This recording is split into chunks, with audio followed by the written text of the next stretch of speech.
The Simple Show explains the blue economy. This is our planet. Of course, we want to preserve it for future generations, and therefore we choose healthy and natural products, organic food, solar energy, and biodegradable soaps. But all these goodies cost more. Whatever is bad for your health and damages the environment is cheap. Whatever is good for your health and saves the environment is expensive. This green economy will be for the happy few. Most of us cannot afford it.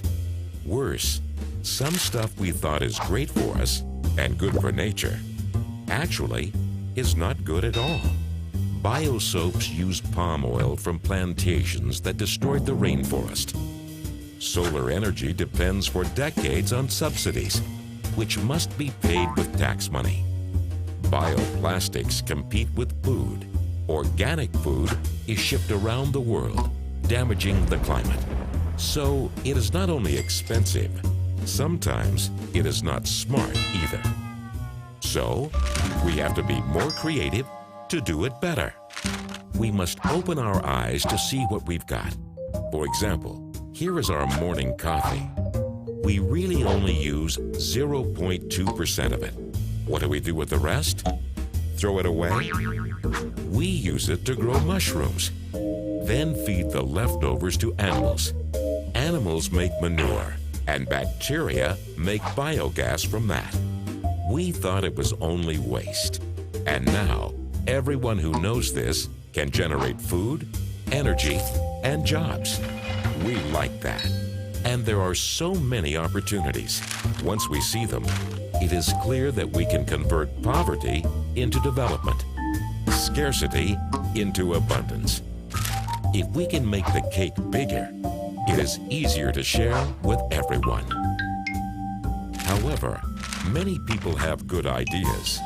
What we need are people who make it happen. We need these entrepreneurs. Actually, we need a whole generation of entrepreneurs. They do not care how the apple falls down from the tree. Newton figured that out hundreds of years ago. They want to know how the apple got up in the tree in the first place, defying the law of gravity. These innovators think like David, who beat Goliath. Without experience and little money, they change the rules of the game and generate more money for themselves and their community. That makes everybody happy. This is our goal, making people healthy and happy with what we did not know we have. And after all, the sky is blue, the ocean is blue, and our Earth, as seen from the universe, is also blue. That's why we call this the blue economy. It has only just begun. For more information, visit ziri.org. The Simple Show explains how to exit nuclear energy once and for all. This is nuclear energy. Of course, emitting no CO2 sounds great, but it's risky. If a disaster happens, you have to write off the investment and the population is at risk.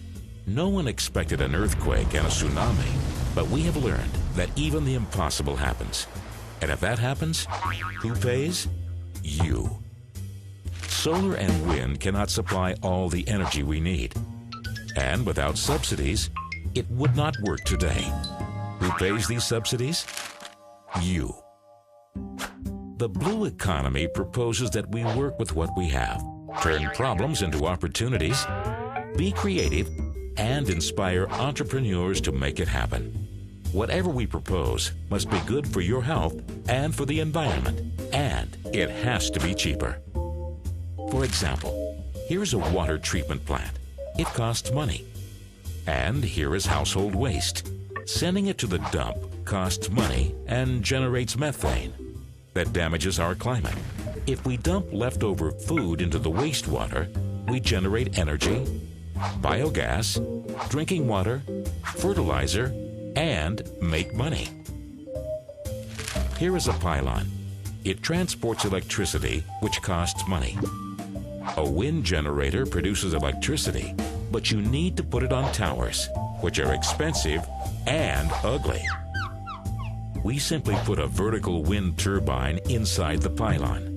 Now the pylon is stronger, generates electricity without new visual pollution, and we make money. Here is a solar panel. It works on both sides. So if optics concentrate and send the sunshine to the bottom too, we make 4 times more electricity with 3 times less material. The chamber, made from recycled plastic, gets hot. Now, solar also makes heating and hot water all at once and cheap. We place these panels on landfills. So land of no use now gives us energy and makes money. These are not only 3 good ideas, each one has been implemented. And these sources of electricity are cheap.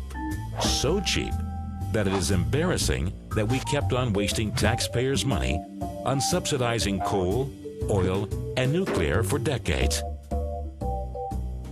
If your country were only to use a small part of its infrastructure, then there will be more than enough renewables to replace all nuclear power, and everything can be made locally, generating jobs. Actually, it's possible to save so much money that there would be enough cash to pay for the closure of nuclear. How? If we sell this renewable and cheap electricity at the same price as before, and we eliminate all subsidies, then we make a lot of money without having to pay more. This cash will build consensus that nuclear has to go, and that makes everyone happy. Think of it. Siri.org